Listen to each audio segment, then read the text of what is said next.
Hello, greetings, Goddess Body Mind Spirit community. This is Tyra Omilade, your goddess guru. And y'all know I love helping women align with their life purpose using the power of ancient wisdom and the goddess centered lifestyle.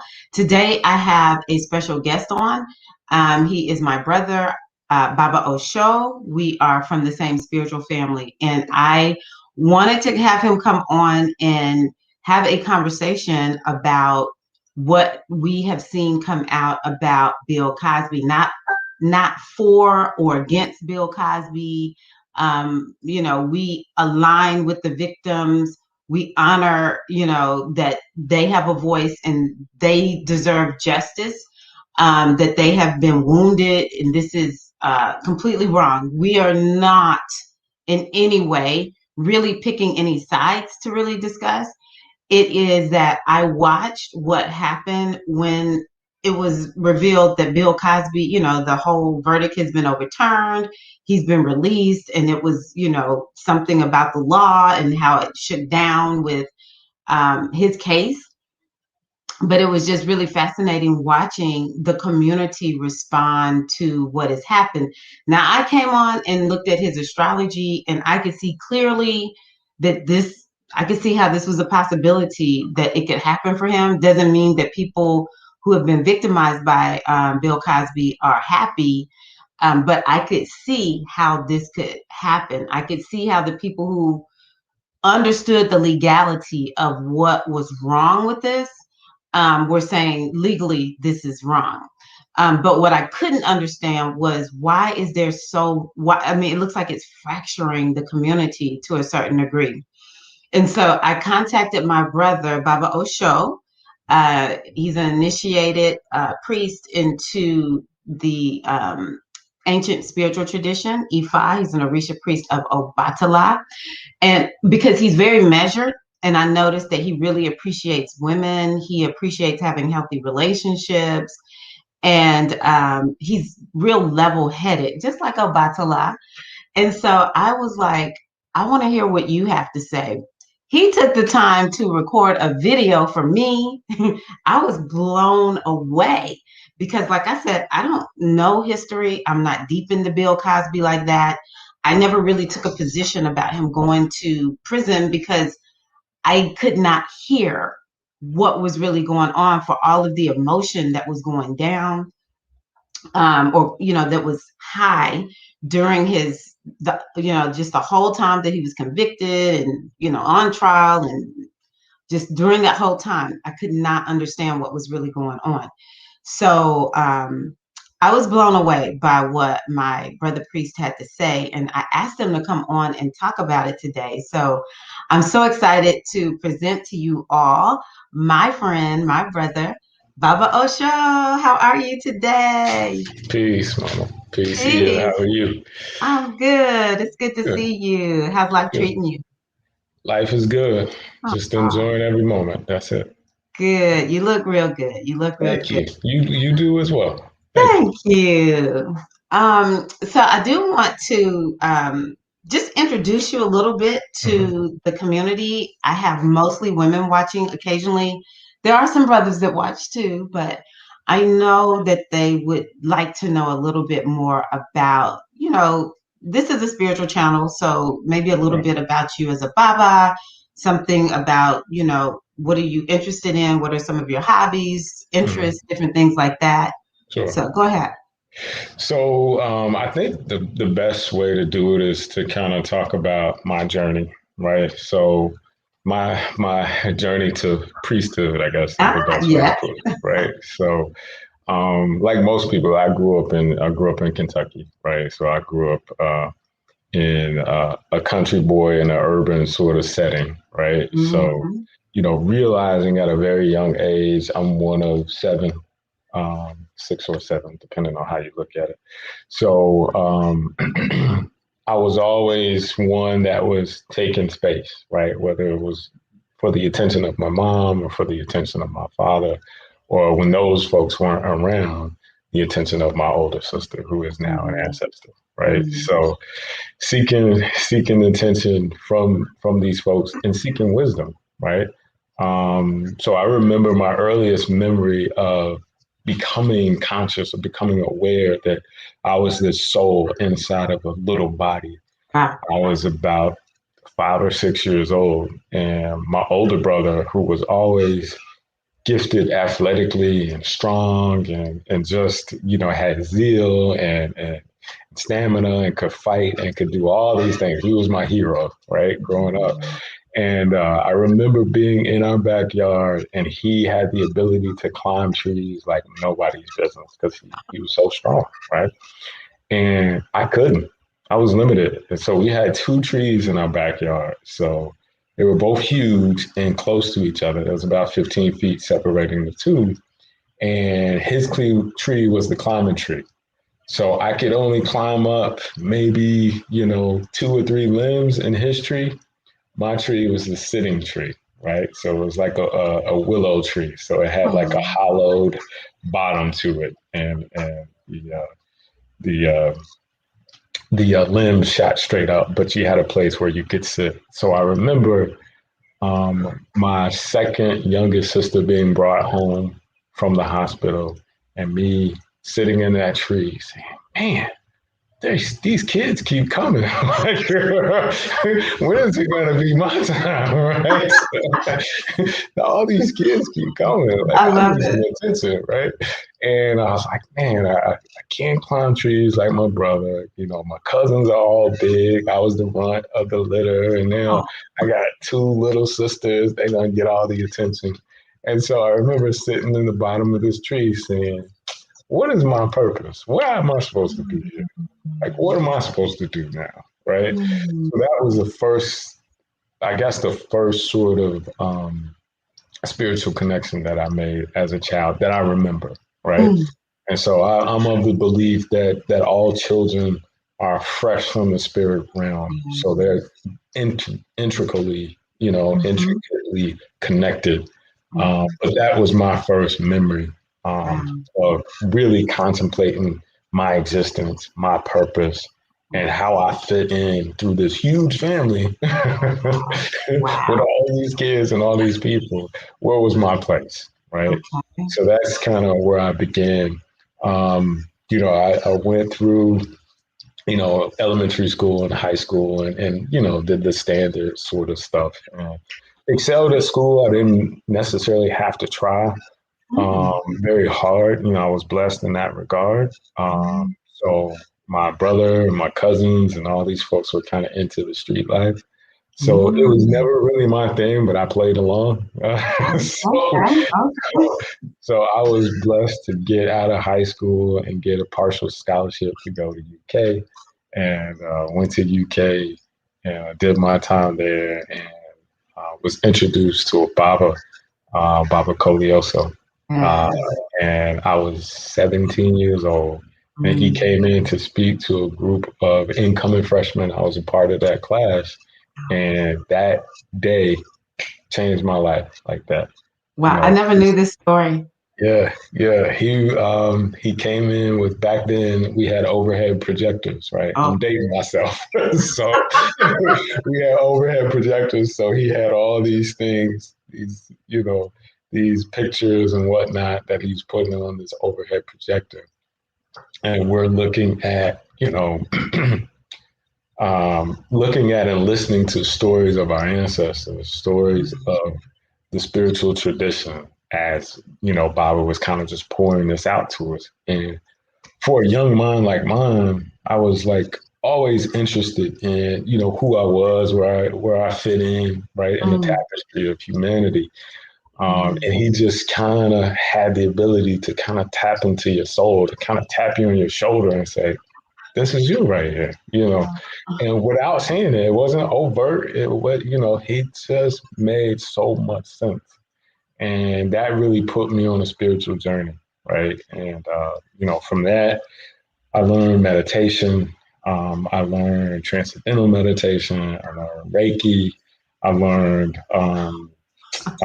so many different things from him. And he just kind of opened up my worldview.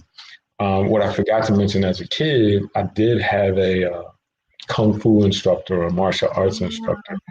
Kind of, and I used to want to be like Bruce Leroy, like most kids my I age. love it. I love it. So I was kind of tapping in early, but getting older and at 17 years old and 18 years old, you start to find your way and make your way and really try to figure out what your life is going to look like. Mm, So that was the beginning, and that opened up Pandora's box. So that mm, opened up a whole new world for me. And through my time in undergrad and graduate school and so on and so forth, I actually ran from the tradition. I knew Did you? that I was supposed to be initiated early on, and but I was so busy grabbing at other things. Like I'm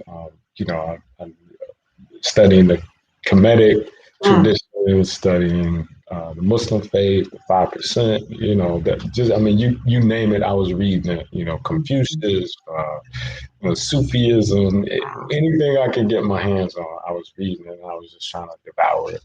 Um, and then I was a finance major and a sociology major. Mm, So the studying sociology really, really helped like turn my head, right? And understanding the actions of people and how we interact in groups. It just all fit, right? So I had some things happen in my life. The death of my very close friend was like a brother to me. He passed away, and that really kind of put me on the trajectory. So okay, how old were you at that point? I was when El Haj died. I think I was 19. Oh, young. My Yeah, I God. was 19, and then when my other brother, he wasn't my physical brother, but he was definitely my brother. We grew up together. He passed away. I was 25. Whoa. So that one hurt, and that one changed, my life. Wow. So needless to say, I was put kind of back on the path to connect with the ancestors and live Mm, that ancestral tradition. mm, Um, and Baba used to always say, if you feel like you can't live the ancestral tradition, live a yogic lifestyle. yeah. So I began to pick up yoga, and I still practice to this day. And I'm a Nice. self-admitted addict to hot yoga. But since the Of pandemic, I course. haven't, I haven't, I haven't gone to anything since the pandemic. So, but yeah, so that's kind of how I started. Was initiated back in 2019. It's so And young. yeah, What yeah. is y'all's actual day? Because at the recording of this video is July 2nd. So I know it was around the Yeah, 4th. yeah. So we started that journey, I believe it was July 2nd. What? Yep. And finished up on the 5th, right? That Oh, was like the culmination of it. But yeah, okay. that was the Wow. seclusion period. Yeah. So Well, happy Arisha birthday. thank you very much. Yeah, I appreciate that. Oh, Yeah, yeah, I'm so proud of y'all. I'm so proud of y'all. I appreciate that. We're walking in your footsteps. So Oh, you set a good really? example. Oh, Yeah. thank you. Yeah, yeah, for sure. Thank you. So thank you for sharing all of that. I've learned some new things about you today, and I know everybody will find this fascinating because oftentimes I don't think people realize how much we do the spiritual seeking, and it's this drive for this search for truth.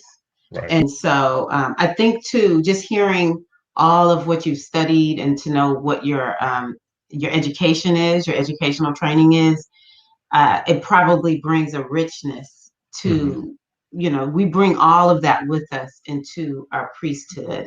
Right. So that's really beautiful. And when you said that, I was like, this is why I can see why you gave me the answer that you gave me about Bill Cosby. Because I was just like, who talks like this? Like, this is so deep. I was just like Yeah. blown away.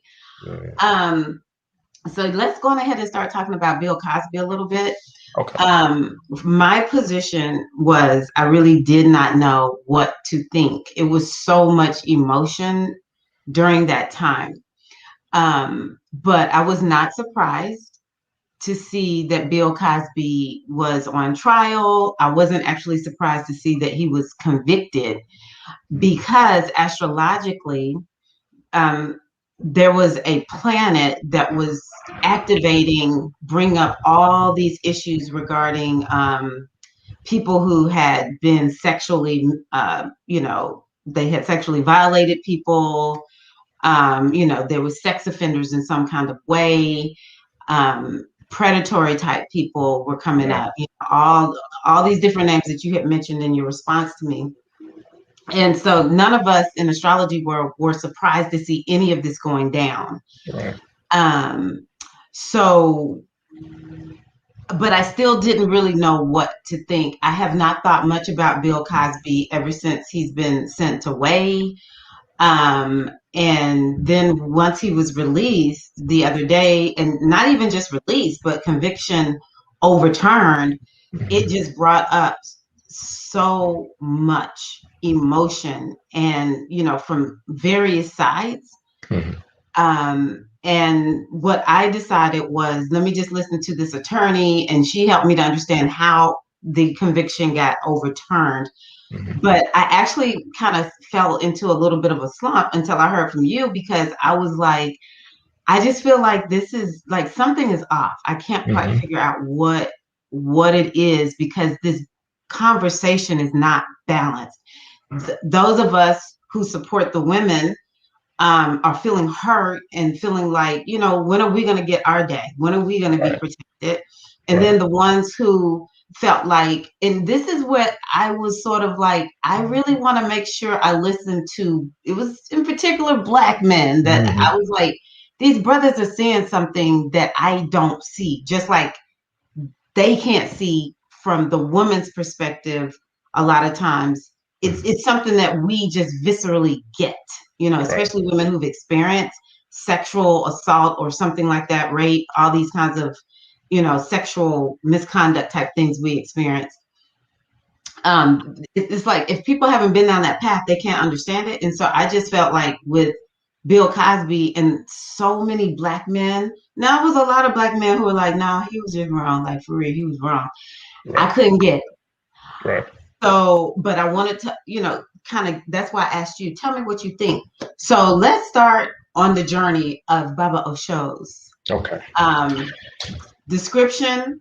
And I just want to say to you all, we are using spirituality, and I realize now sociology and history. You get ready to go on a journey with Baba Oso.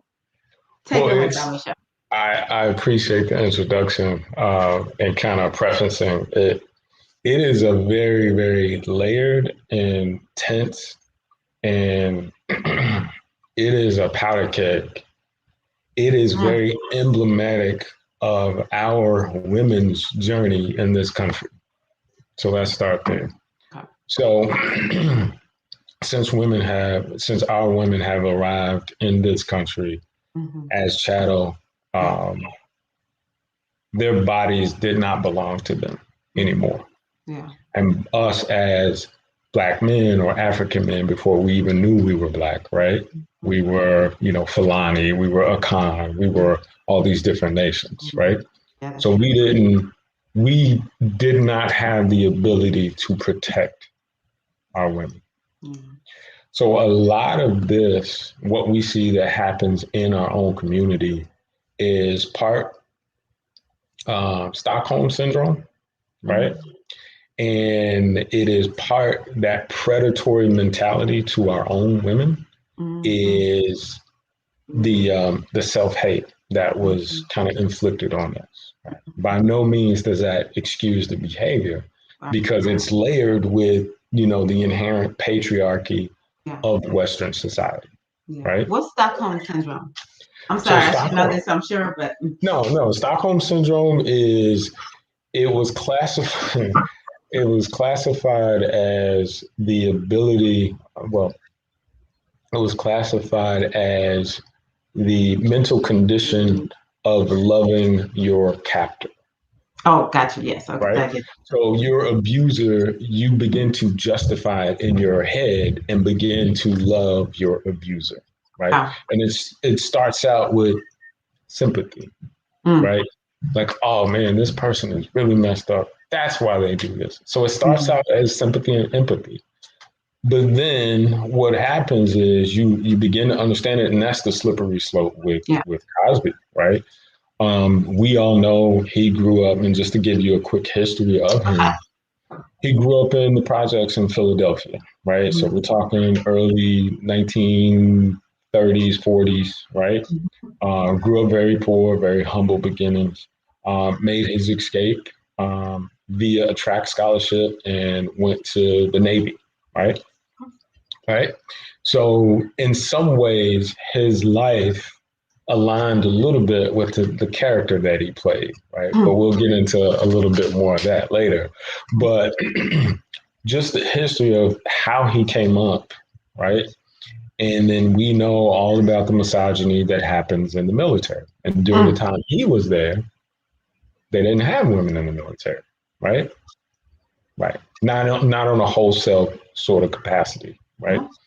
So if you're deployed, and my dad was in the military, and he served during Vietnam. So if he was deployed, or deployed overseas, and he would get, I don't know, 3-4 days of R&R, rest and relaxation. What that meant was he was going to go get, and I'm talking about my dad in this particular instance, right?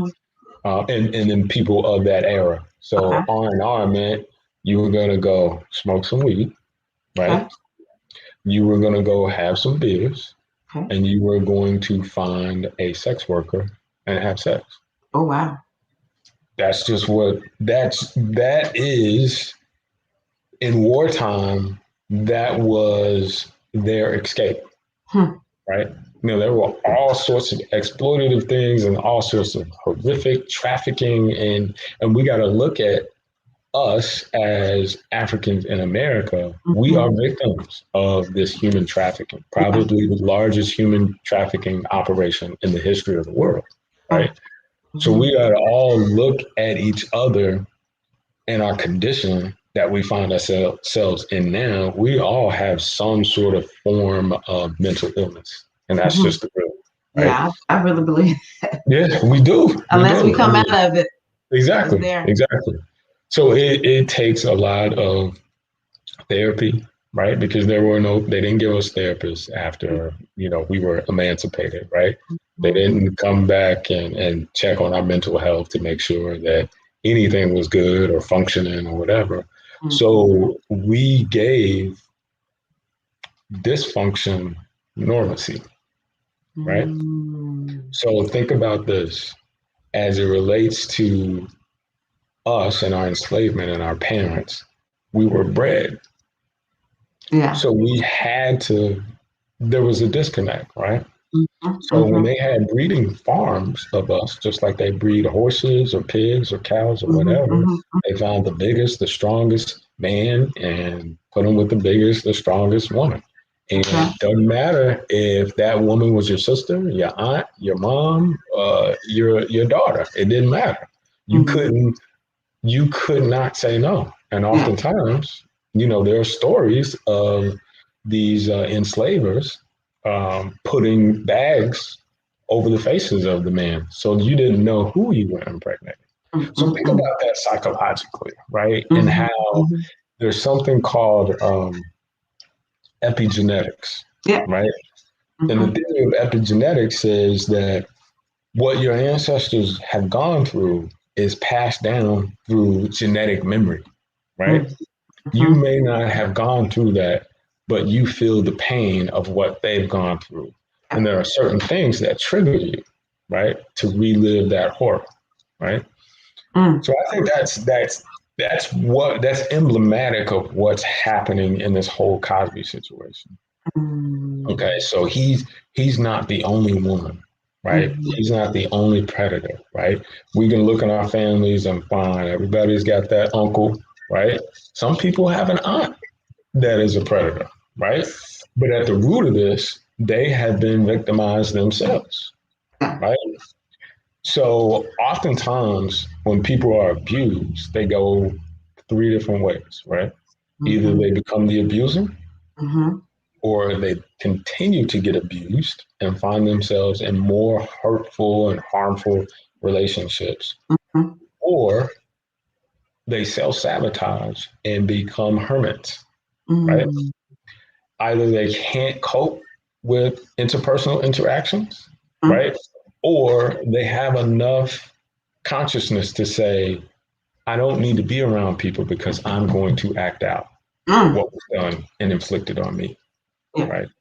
So I just think those things we need to recognize and kind of atone for, right? And Mm-hmm. that's the big message with, from an esoteric standpoint, that's the big message with this Cosby issue is there is so much that us as men have to atone for Mm-hmm. as it relates to women, right? Inside Mm-hmm. and outside of our community, Yeah. right? Wow. So let's look at the karmic aspect, right? Or the esoteric aspect, and I'll break it down into karmic and Okay. dharmic, right? All right. So is Cosby reaping what he's sown, Mm. right? In that era, when he was growing up and became rich and powerful, the objectification of women didn't begin with Bill Cosby, Mm. right? So this was a social norm amongst the rich and powerful men that has been Mm-hmm. going on for how long, right? Where do we say it began, right? Yeah. True. Um, so that objectification and that disconnect that, wait a minute, this person, if I have to give her drugs in order to entice her or to coerce her into having sex with me, then there might be something wrong with me, right? Yeah. Yeah. Maybe this isn't the best sort of situation. But if you're drunk off of power and ego, those thoughts don't enter your brain, Mm. right? Because you become that ego is a monster. Yeah. And the more money, the more access, the more resources that you get, the more you become power drunk, right? Mm. Mm. Mm. And you can't see that person as a person. You see Wow. that person as an Mm. object of your desire, an object of your own personal satisfaction, and then an object to be discarded, Mm. right? Mm. So there's even layers within the dysfunction of a person's psyche as he is committing this predatory act, right? Wow. Because there has to be a disconnect, right? You have to separate yourself from the act, right? So you justify, oh, she wants this, right? She wants to be here. She wants to be drunk, and that's what we often find is people say, and that was one justification. Well, all the women that dealt with him, they knew what they were getting into, right? Mm-hmm. There was something. One of the interviews, I think it was Debbie Allen, had said, Mr. Cosby had been fresh. Everybody knew that he was fresh. He Mm. was always hitting on women and blah blah blah. I had heard that about him. Yeah, yeah. So he had a reputation of being a predator, right?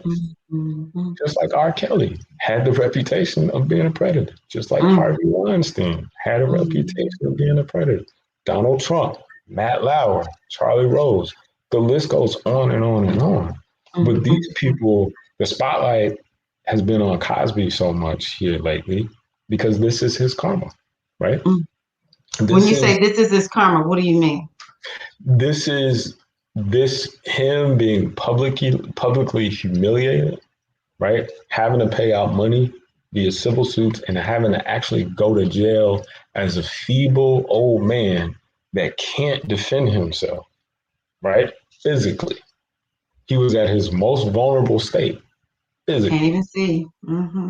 See? So we don't know if he was in there being victimized, right? We don't Mm. know that, right? Yeah. We know that he had maybe one or two altercations and that, Really? I haven't. yeah, I didn't hear anything. yeah, it wasn't. I think there were some inmates that,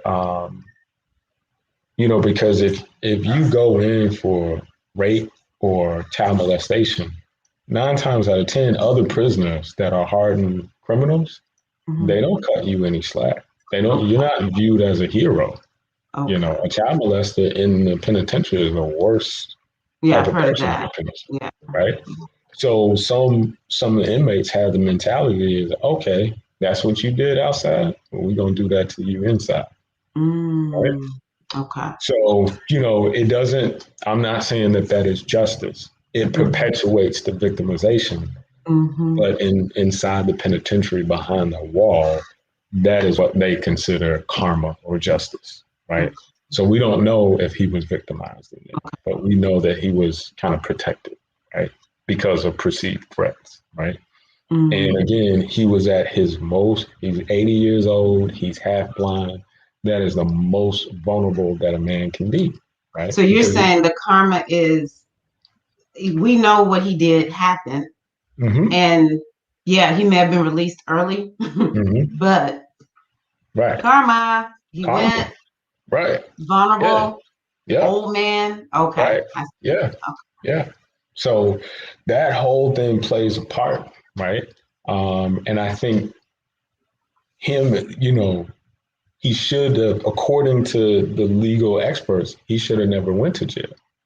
So Mm-hmm. what was it cosmically that allowed the law to say, we're going to send him to jail anyway?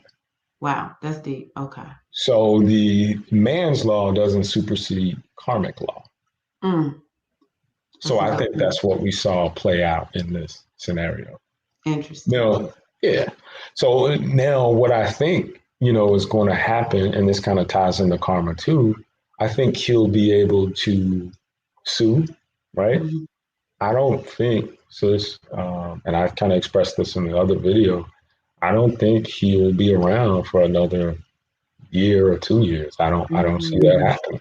You know, It's just a feeling intuitively. that you have. Yeah, intuitively. I don't feel it. He's 80 some odd years old. He's already had some sort of inkling of dementia, right? He's going blind. Um, he is literally Mm, at the twilight of his life, mm, right? And so the ancients would say, you know, to become an ancestor, one of the things is you have to live and die with dignity, yeah. right? So at the tail end of his life, he may not become the ancestor in the traditional way, right? Mm-hmm. Mm-hmm. Yeah, he may ascend to, you know, another realm or whatever, but the ancestral realm may not accept him, right? Based Mm-hmm. on what he has done, Mm-hmm. right? Mm-hmm. Mm-hmm. And that's why this karma is happening at the end of his life to remind him and to remind others that no one escapes, Mm. right? The Wow. deeds, yeah, the deeds you do, and this is an old adage, the deeds that you, the deeds you perform in this life are planted on the seed or planted as seeds in the heads of your children. Dang. Yeah. That's deep. So, so But I'm that's like looking at myself right now. Okay, let me get myself together. right. So, and that's why it is important to have community because we hold each other accountable, That is so right? true. So that's the importance And it of the doesn't sound tradition. like anybody holds these men accountable, There you go. even though, as you said, cosmic law stepped in because actually it was the planet Jupiter. Mm. Jupiter has to do with law, and it was in Scorpio. Mm-hmm. And Jupiter will bring it will bring justice. It will Mm-hmm. bring a case up. You'll have to go Right. before the court of law. And so, I give thanks that this was revealed about these men. It was crazy how many men got Yeah. exposed during that time that Jupiter was in Scorpio.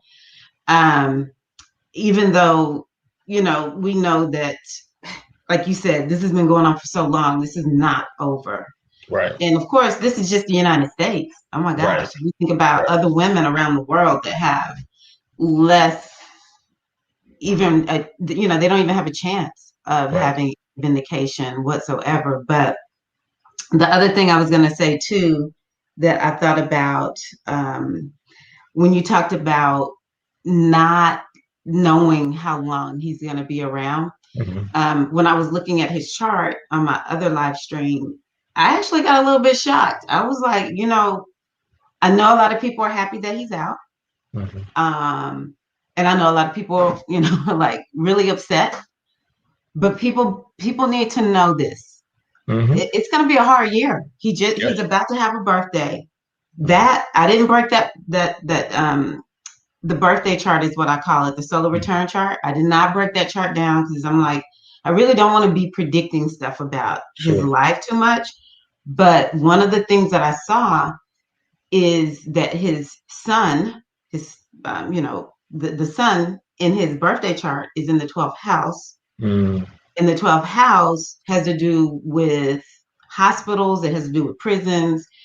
And because he is free, the conviction has been overturned, I don't look at it as him going back to prison, but I do see him being, if it's not, if it's not the hospital, it may be he doesn't live at home or he's in some type of extended care. Mm-hmm. But I see this next year as being a very difficult year for him. Right. Yeah. So what you intuitively feel, I saw that in his chart the other day. Now, what day is his actual birthday? July 13th, I think. Okay. So I read a book years ago, and I can't remember the name of it, but it was talking about the 52 day cycle, right? So the premise is, during 52 days prior to your birthday and 52 days after your birthday, there is a portal that opens up, right? That makes it easier for one to transition from this life. Wow. Right. So that's something that I'm always kind of looking at those sort of things when I see people, public figures and something going on. And I'm like, wait a minute. Yeah, this could be a tough time for them because of that portal open up, Yeah, I can see that. And another thing that I'll tell you, not so much about his case, but just about his history that I didn't realize until I talked to you is you talked about him being in the Navy. And his rising sign is Aries, which is the military. Right. And he has, if I remember correctly, 3 planets in Cancer, which is a water sign. Wow. And so, yeah, I was like, wow, I did not know that about Bill Cosby. So yeah. He's an interesting character, and most people don't know that he's got his PhD, right? So I think I knew that. In education, I believe, right? I think I remember that. So he represents, the dichotomy of what we would call like Black manhood in a sense, right? With unchecked ego, right? So, there are all sorts of clips, and he had programs back in the day while he was doing Fat Albert in the 60s and 70s that were geared toward educating our people on our history, right? And people have, shown those clips, right? And that's great, right? But, how many of those men of that time were womanizers and so on and so forth and abusers and so what we found is no group of men, and that's the problem of not having a rites of passage for young men. No group of men helps to orientate a young man into manhood, right? So we run around thinking the notches in our belt, determines the level of manhood, right? How many women that we've slayed, right, so to speak. That is the measure of manhood, right? So the object for him, and we see it with so many other athletes, and like Wilt Chamberlain comes to mind, and, Judge Joe Brown, and all these different figures that we know are public figures, Magic Johnson, right? They suffer from that same sort of psychosis, right? Right? I got a wife at home, but I'm going to go after every single, open leg that I can find, right? Wow. So, but that speaks to a level of insecurity deep within the soul, right? There's a hole in the soul somewhere, right? Mm. So it is up to community and elders, Yeah. fathers and ears to both not only take the young men and bring them into manhood, but also take the young women and Yeah. train them up as well, That's true. right? Yeah, that's So true. that's that's what I was thinking as it relates to like the karmic aspect of it. And the question remains, has he paid enough for this predatory behavior, right? Okay. Despite the fact that it was culturally acceptable in the circles that he was running in, because they were Mm. all doing it, right? Yeah.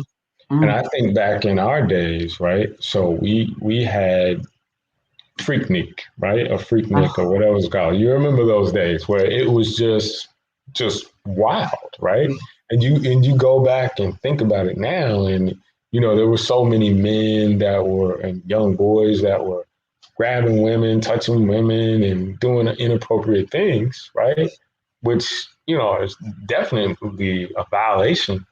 But in that setting, that was acceptable at that moment, considering everybody that was around, right? Yeah. Well, So it is a mob mentality, right? mm-hmm. Um, so just thinking about those sort of things and how we as a human psyche can get caught up in that mob mentality based on what's happening around us. We Mm. suspend the rules that we know. Like can be 16, 17 years old. I know it's not appropriate to touch a young lady inappropriately, right? Mm-mm. But how many Mm-mm. of the young men did it, right? I experienced it when I was a Yeah. girl, about 16, 17. I would be running through the schools Yeah. or through the school that I was in, and it was a Catholic school, if you can believe it. It Mm, wasn't the public school boys that were doing this to hmm me. hmm Yeah, I was running from the boys. They would just grab us, Right. between our legs, our breasts and stuff. Yeah. Terrifying. Yeah. Terrifying. Yeah. And, many young men don't realize it.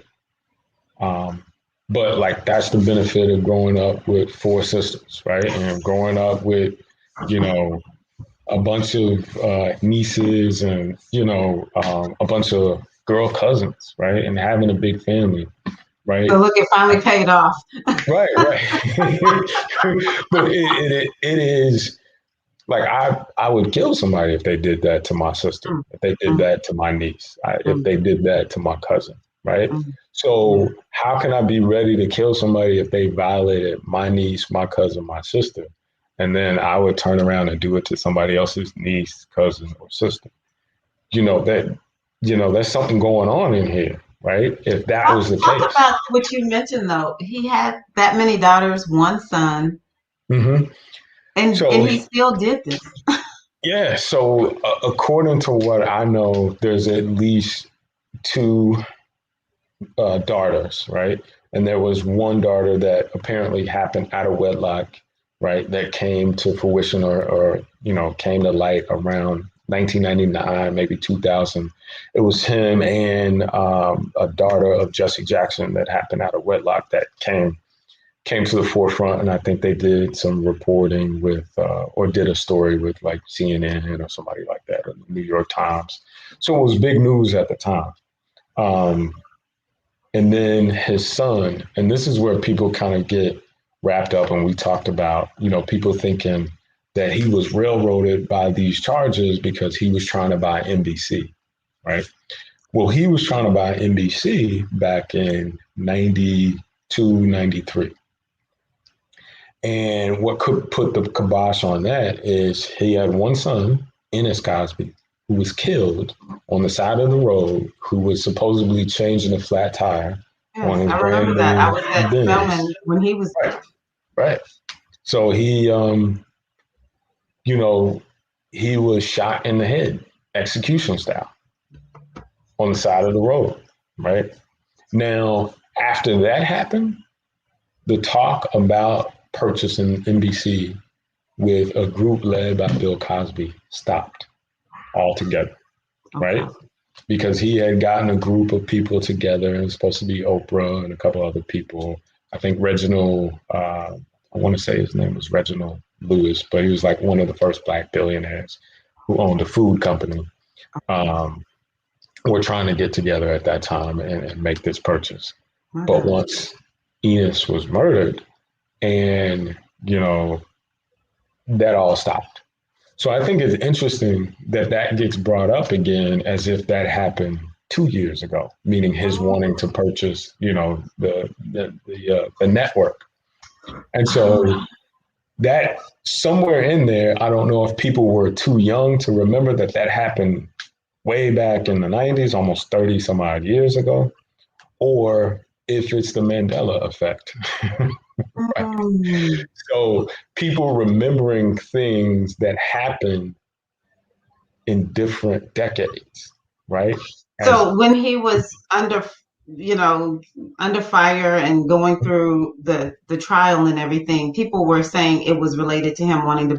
I forgot about that yeah, yeah, because it was just I could not figure out what was going on. It was just so much talk. I forgot about that. People were yeah, saying that a few years ago.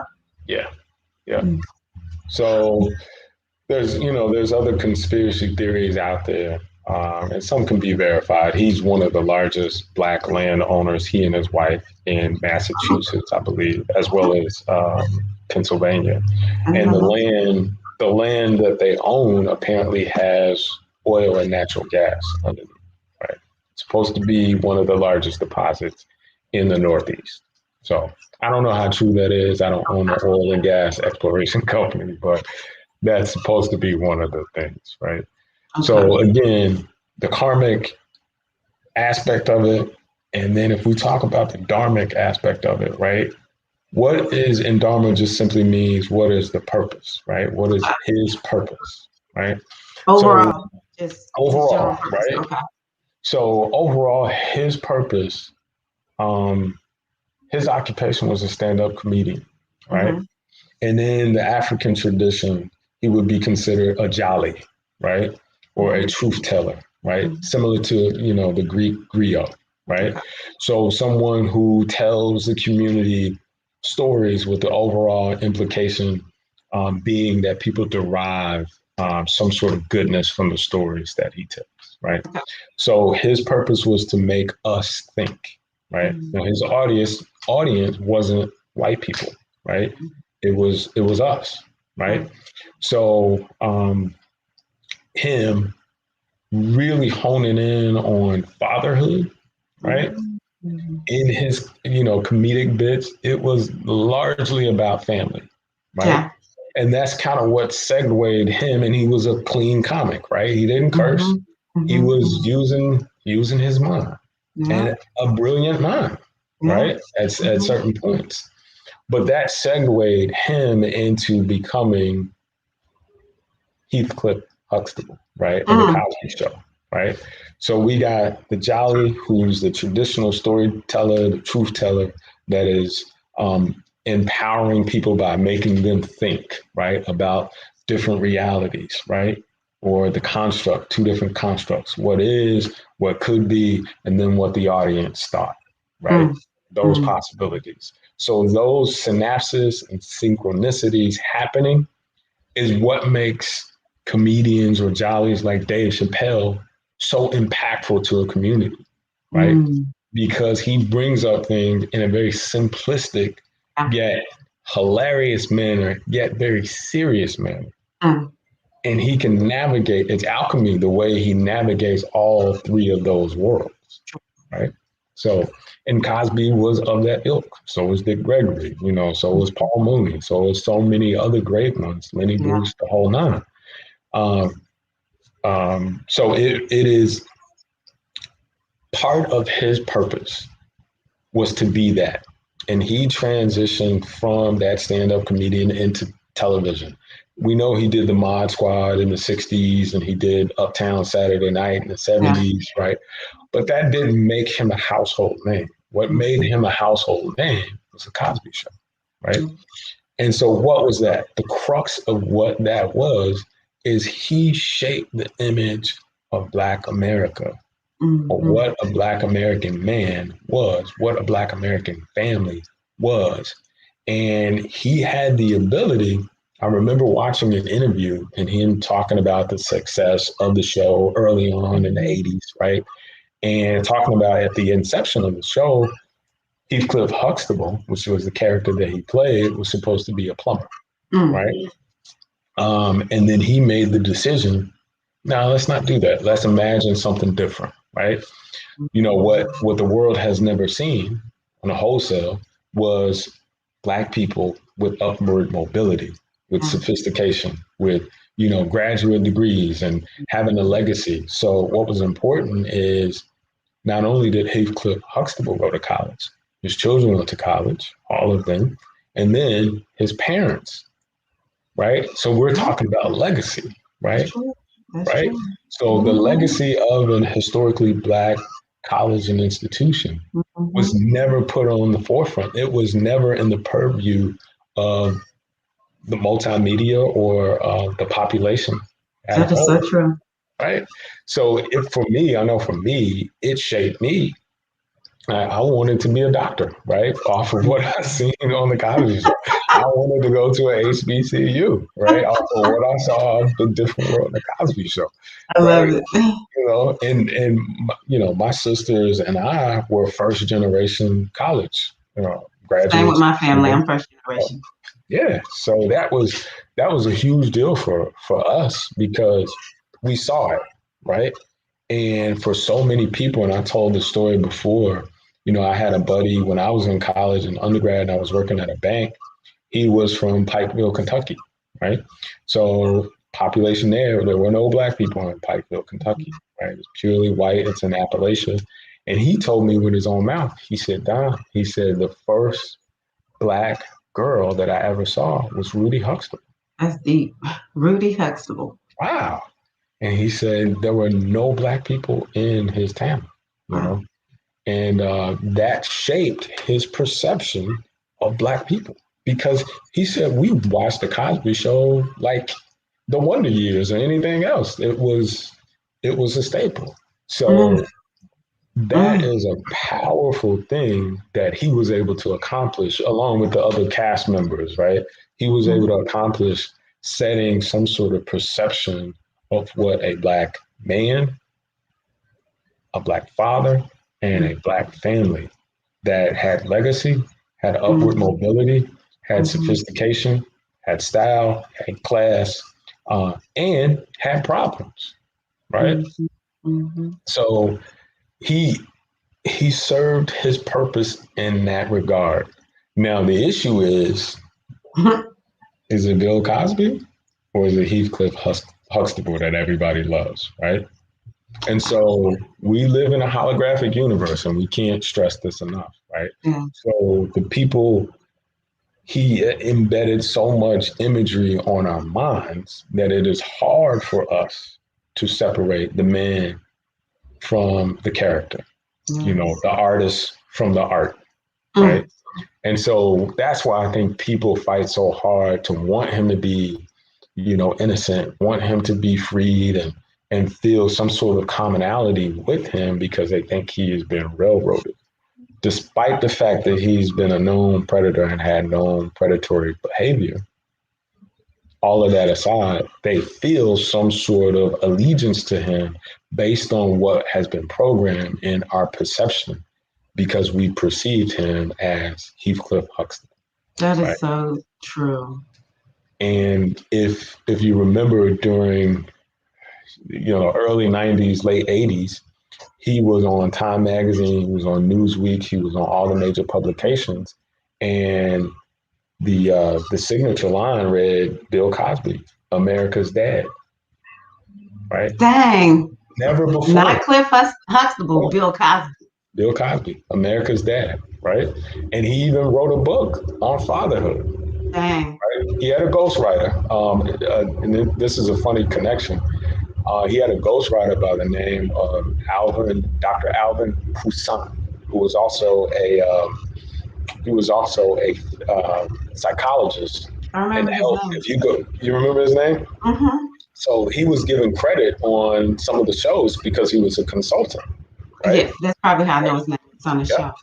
So Dr. Alvin Poussin grew up in Louisville, Kentucky. Shut the front door. Yeah, he went to high school if it's the same guy that I'm thinking about, he went to high school at Louisville Central High School, and was at he was there during the time that my parents were there. Okay. Okay. It's crazy, right? So, but that just gives you an idea. Okay, we got the karmic aspect, right? We got the dharmic aspect of it, and then the mundane aspect of it, right? So, did he serve his purpose, right? By showing us and controlling the imagery of Black people, of Black men, Black fatherhood, Black family. Did he do what he was put here to do, right? Now, the karma stuff, he's going to have to answer for, right? And I think he's already beginning to taste the sting of karma, right? Mm. And for so many years, and I think they said there were 60 some odd victims of him that have come forward, and that's a lifetime of hurt, right? And my heart goes out for the healing of those women because, like I said, I got sisters, I got cousins, I got nieces, I got bonus daughters. And my heart goes out to any woman that's been victimized in that way. Mm. So the And I last. think too, I just want to say real quickly, it just as you said those words, it was like something in me opened up and I could feel all of their pain. And, to know, I'm just going to be honest with you. I did not realize that it was just common practice for men to be drugging women back in the day. And so just to know that so many women have been experiencing this, even if she showed up and she thought, what, if you want to sleep with me, I'm gonna sleep with him. But still, if she got drugged and now she's feeling it at the end of the day, unless somebody's in a feminine body, or I don't even think it's about a feminine body. It's just if you are in a body and you feel violated by what someone has done, no matter what your original intention is, I like we talked about, you mentioned the hole that is there, and that's what it ends up creating. And so one of the things I began to do as soon as I heard he was released is I just began to send up prayers and healing for these women. I hope that anybody who watches this video, whether it is no question, did he do this? It's not a question.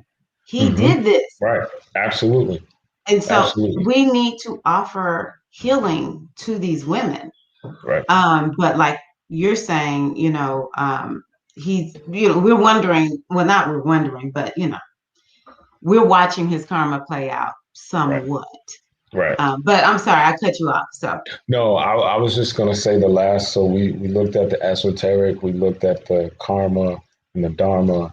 And then the last thing to evaluate when I'm looking at situations like this and people in the public eye and trying to make sense of it all, because that's what we're all trying to do, right? We're trying to make sense of it all, right? Yeah. So I look at the esoteric or the spiritual and break it down, karma and dharma, and then I look at the mundane, right? Okay. What was everything involved? And I don't know, you can see this in the charts. I'm not as gifted as you are with the charts. So, okay. You gifted over here. You take care of that.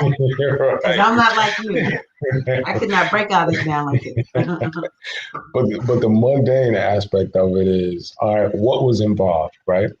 Sex, money, drugs, power, affluence, courts, laws, police, depositions, civil suits, and marriage, right? He was in marriage this pretty much the whole time, right? The whole time he's been a famous fixture in the fabric of America, he's been married. Yeah. So the whole time he was doing all these predatory things to women, he's been married.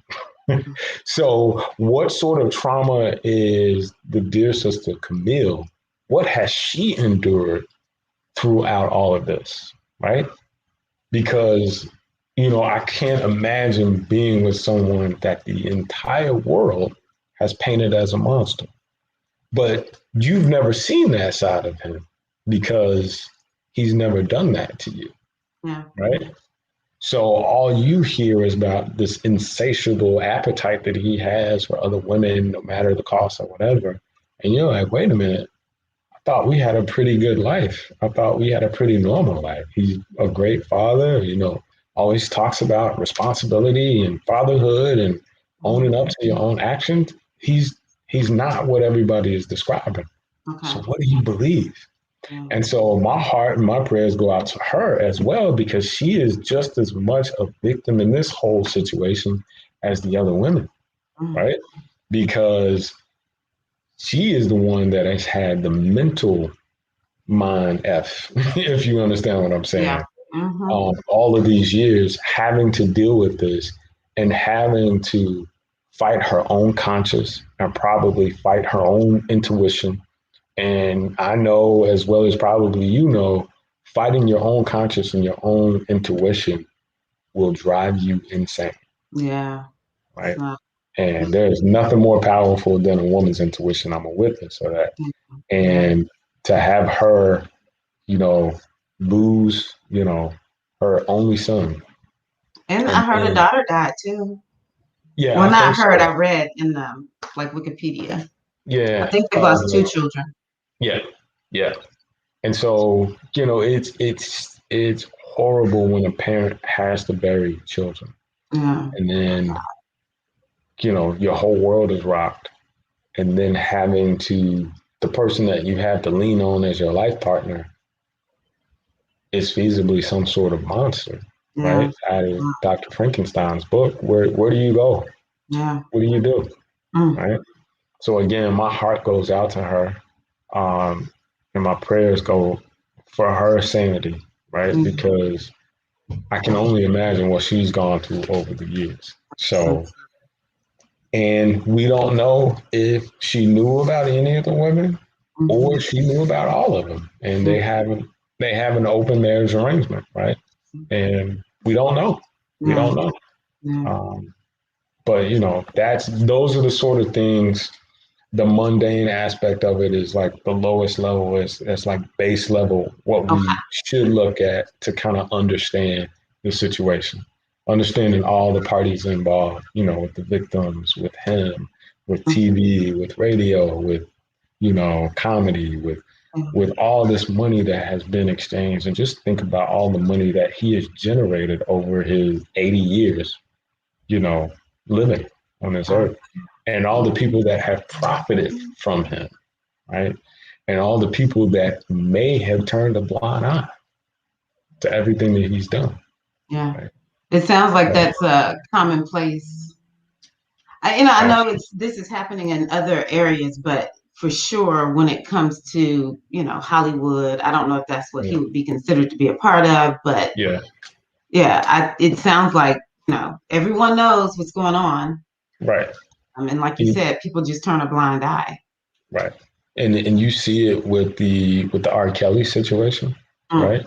How many of his handlers were just feeding him whatever they wanted, whatever he wanted, rather, as long as the hits kept coming and the tours kept coming and the money kept coming.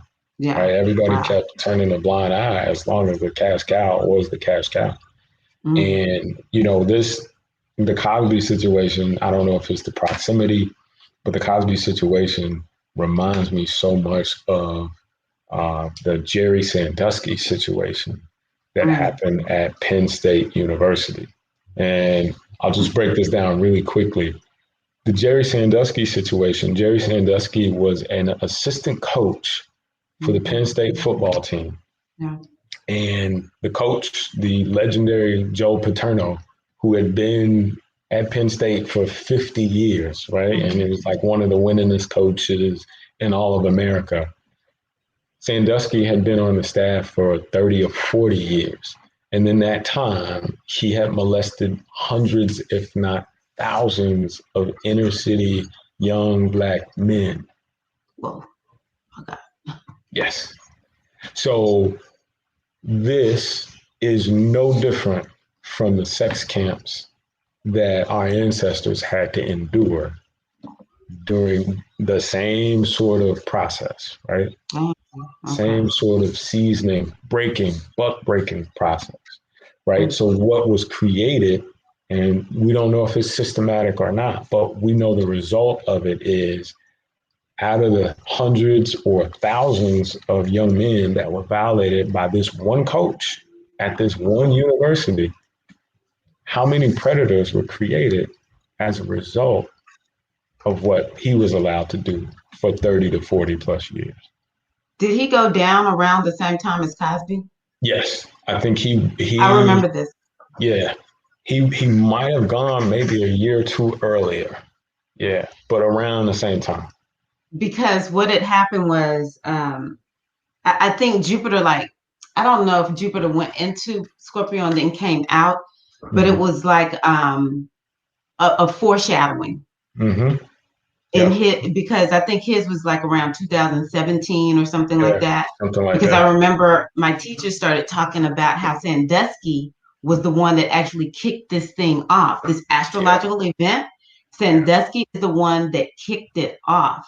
So I for you believe to it. not know anything about astrology Right. and you're talking about Sandusky as it relates to Cosby and just that whole group during that, I think it was 2018 or something like that, when Jupiter was in Scorpio in 2017, I think. But it really, it was like the day that Jupiter went into Scorpio, that story about Sandusky broke. Right. It was the story that set the whole thing off. Yeah. The Me Too movement was born during this time. And it was all about, Scorpio has to do with things that are dark and taboo and things that you want to keep a secret and hide. Scorpio has to do with sex, sexuality, intimacy, wounding, and all of this got kicked off when Jupiter moved into Scorpio. And the way my teacher described it is Scorpio is a cold sign and Jupiter is hot.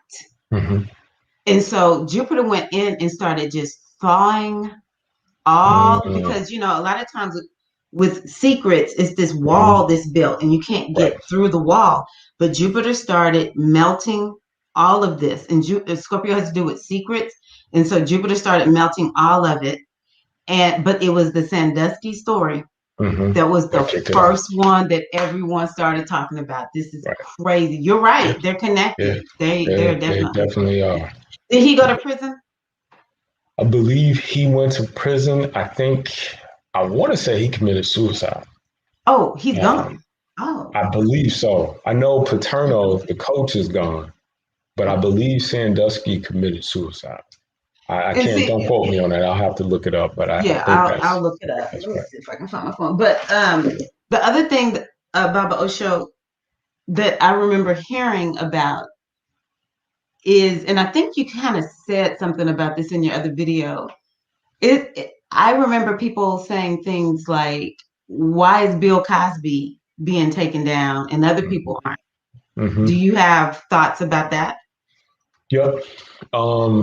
It is, again, it goes back to his karma, right? It goes back to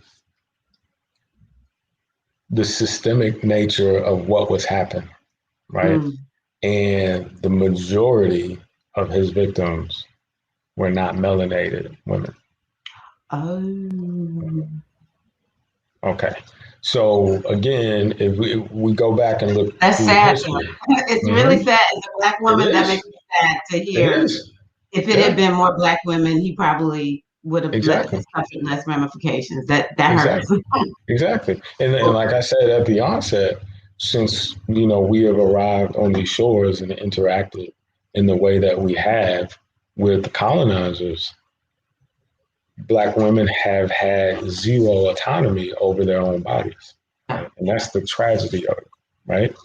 And sometimes as men, and that's why I'm like super adamant as a dad, as an uncle, as a brother, that I lay down my life for these women because historically, who had the ability to even do that, right?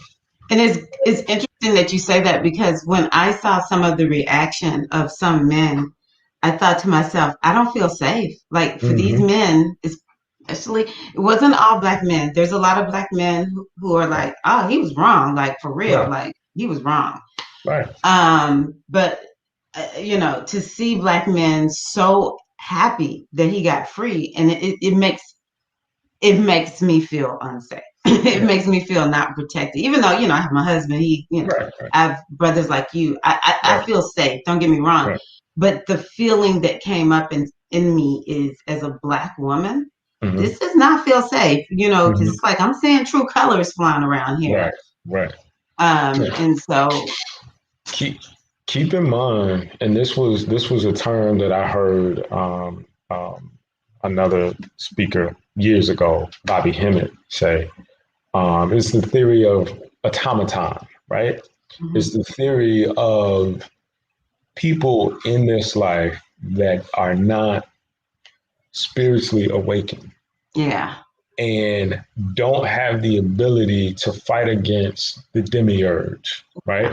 They don't have the ability to fight against the curve, so to speak, or swim against the current, right? So they fall into the mob mentality, like we were referring to earlier. Yeah. So again, we live in a patriarchal Hmm. society, right? As it relates to how we view and value women, right? Yeah. So it is easy, and you almost have, as a man, you almost have to step outside of yourself, Mm. right?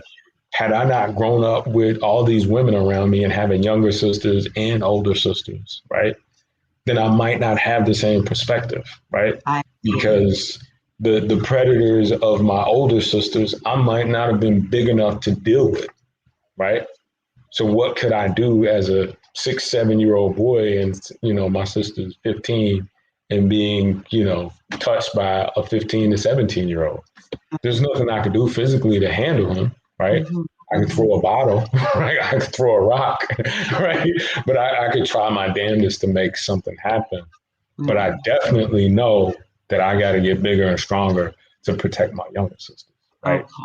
Wow. You know what I mean? And lay down my life for them, right? Wow. As it relates to their integrity and their sovereignty over their own bodies, right? Yeah, that's beautiful. So Wow. I think that's Ooh. indicative of the dichotomy that we face as black men. Um, Sometimes it's a split decision, and it can go either way, but it all boils back to how you were raised and what you were privy to as a developing mind, right? So are things okay? I just feel like the world of the rich and famous. Mm-hmm. Let's talk about the world of the rich and famous. Mm-hmm. So let me just say something really quickly. There's a video that I shared with you that was shared with me by Mm-hmm. a friend, and it's a video of one of the women who was drugged Mm-hmm. by him, by Bill Cosby, and raped, Mm-hmm. telling what happened. Right. This is when he had been convicted. This was a couple of years ago, and I just thought it was so interesting because you had just said, I had listened to your video Mm-hmm. earlier, and she said something to the effect of, there's Bill Cosby and then there's Cliff Huxtable, and they are Right. not the same. Is what They she are not. said. I was Yeah. like, Baba Osho said that. Um, Yeah. and so what my friend said, and I just was like, yeah, I see this is true. It's like we've got to figure out what we're gonna do, but it's like the world of the rich and famous, this patriarchal energy that is pervasive up there, this predatory energy that's pervasive up there. It's like, what are we gonna do? What do you have any insight? We didn't say we were going to talk about this, but I am curious. Is it that those of us that are living, just average human lives, um, is it just that we just need to make sure that we put things in place? Even though what this woman described was this man wooed her family so that when she said, this is what he did to me, they didn't even believe her. So it's like, wait a minute. What do you think? You hear what I'm saying? What do you think about what I'm saying? Uh-oh, I think you're frozen. Hold on 1 second. Oh yeah, I lost him. So I hope that this has been, and he'll probably come back, but I hope that this has been a beneficial conversation. I found it to be interesting the way Baba Osho was breaking things down. I don't actually feel like I have full on answers other than I do the work that I do to help women heal and walk in our power. And, it sounds like there are some men out there that are willing to do the work, and maybe they will pick up the mantle and start helping other men, get healed up. Because at the end of the day, yeah, the women must be protected and they must be elevated and they must be respected. That's just how I feel. By the same token, men deserve to live healthy, balanced lives where, yeah, he's back. Sorry, sis. Can you hear me okay? Yeah, you're Okay. good. All right. Yeah. I had to jump off my laptop. It went on the Oh, floor. okay. Sorry. No problem. No problem. So yeah, I just was asking you, how do we move from here given that these men in power, they have resources to get them off. Like it's story after story after story about how these men, first of all, they'll pay women off. Yep. And secondly, they have more resources than because they're rich and famous. Right. I don't think I heard any rich and famous women I don't know, accusing Bill Cosby. But these men have so much more resources. I was saying, we didn't say we were going to talk about this, but I just wanted to get your insight on. Okay, let me say this. The way you have broken it down, I see that as an opportunity for us to learn lots of lessons. And I gave the astrology, which explained how he could have been released. Mm-hmm. And I just see, my thing is what we see going on with these people, and just, we talked about the karma, we talked about the dharma, we looked at the mundane. My thing is, let's figure out what this means for us and let's apply it. Right. And, just realize we have different tools and different ways of looking at things. And I do think that, well, I just want to know from you, what do you think we need to go from here? Okay. Because I'm rambling. No, that's fine. I think what we're doing right now is battling it spiritually, right? What we're fighting is we're fighting a perception. We are fighting a mindset, and we are fighting a structure, right? All right. So the only way to break those things is we have the power to do that, right? So just like the perception of Black men was shaped, right, or Black families were shaped with the Cosby Show, we have to put out imagery that breaks that stigma of the predator, right? We have to put out information to the next generation that shows what a balanced man is, right? So, and practicing that healthy behavior, because all it is we've been socialized to show that is normal, right? In certain circles, right? So if we look at hip hop, for example, right? There's no other genre of music that celebrates misogyny more than hip hop. Yeah. Right. So what is that a reflection of? It's a reflection of the degradation of the idea or the premise of the value of a woman. Yeah. Right. So we have to go back and change the value of a woman in the minds of young men. Is that happening? Do you know? It is happening. Okay. I believe it is happening more with, individual conversations like these, right? Okay. It is happening more with fathers. The stigma is there are no black fathers. There are plenty of black fathers in the lives of their children. There are plenty, right? Yes. So that's one thing that we have to break and get out of. But we have to, as fathers, lean on each other for things Mm. that we don't know. So how can I teach my son healthiness with his woman or with women in general if I got a hole in my soul from Yeah. something that happened to me when I was his age or younger, right? Or something Mm. that I watched happen and I couldn't do anything about, right? I got to heal me first in order to pass off healthy habits and healthy visions of women to the young man that I encounter. That is true. That is true. So that I think I don't believe I know that those sort of things are happening. Right, there are rites of passage groups forming Mhm. everywhere. There's a group that I'm a part of that's called Black Men Build. Right, Mhm. um, so it is all about going out and doing things for the community. No more talking. Talking is done, but they have to see us do things in the community and stand up and let people know that they're safe. Right, there was a video that went viral recently, and I'm not an advocate of violence by any stretch of the imagination, Yeah. but there was a young man, I believe this was in New York, that struck an elderly woman in the face. Like he was just walking by and did something to her. She was a heavier woman, and he punched her in the face. And no sooner than she stumbled to fall, she caught herself. She didn't fall. But no sooner did that happen, there were 6 men that jumped on this fool. Okay. And Okay.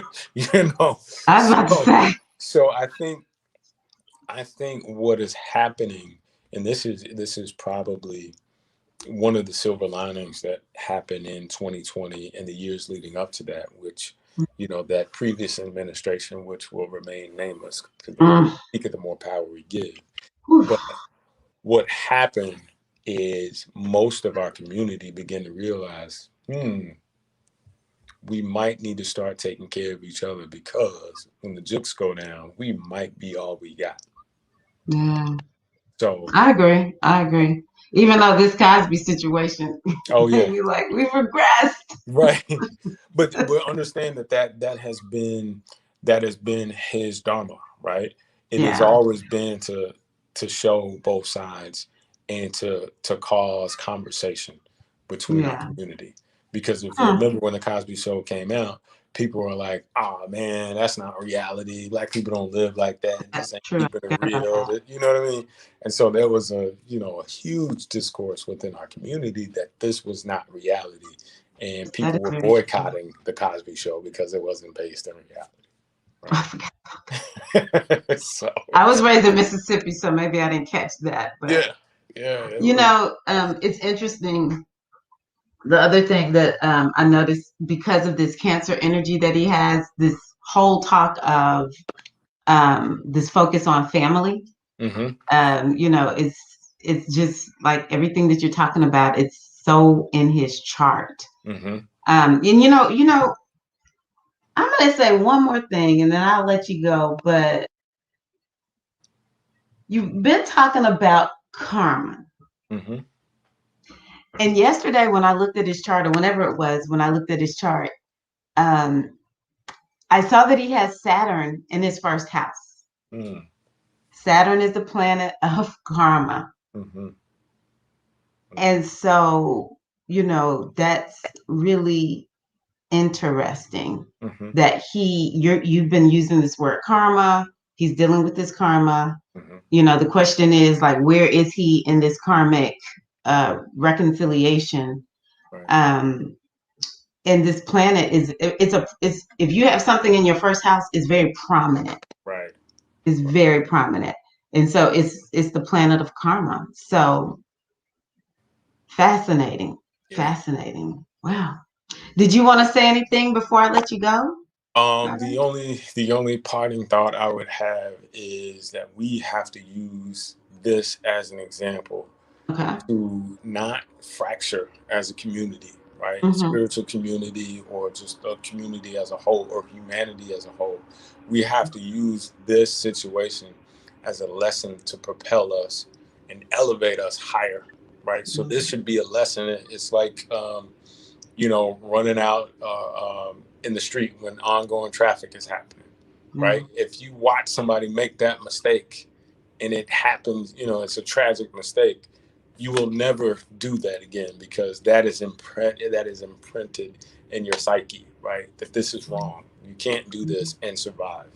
So this should be a cautionary tale for every male, right? Especially black men in this society who already have targets on their back. We have to use Cosby, Trump, Weinstein. We have to R. Kelly. We have to use all of these as cautionary tales of punch-drunk power, ego, um, masochism, and megalomania. Right? We have to use all of this to say, because what it is teaching us is that money will only expose your character flaws. You cannot hide behind money. Dang. That's it. Wow. Fix your character, Iwa Pele. Fix your character, because there is no escaping it. And the karma that will ensue from the decisions you make based on the character that you are or have. Right? So that's what I would say. I appreciate you. And part of the reason I brought you on is just because it's very easy for us sisters to be like, this ain't right. Right. But to hear, such a balanced, loving, I've always known that you have an appreciation for women. I watch your posts that you make. A man who you can tell this is somebody that respects women. You respect humans. You want peace, love, and harmony.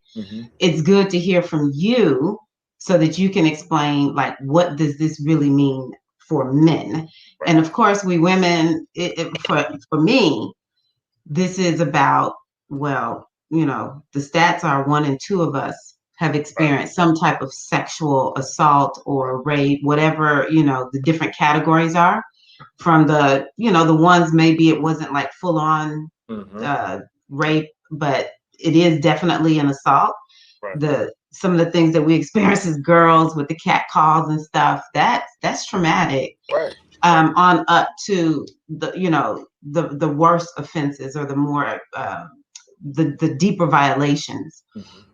And so it's important for us, to I would say, number one, protect our girls.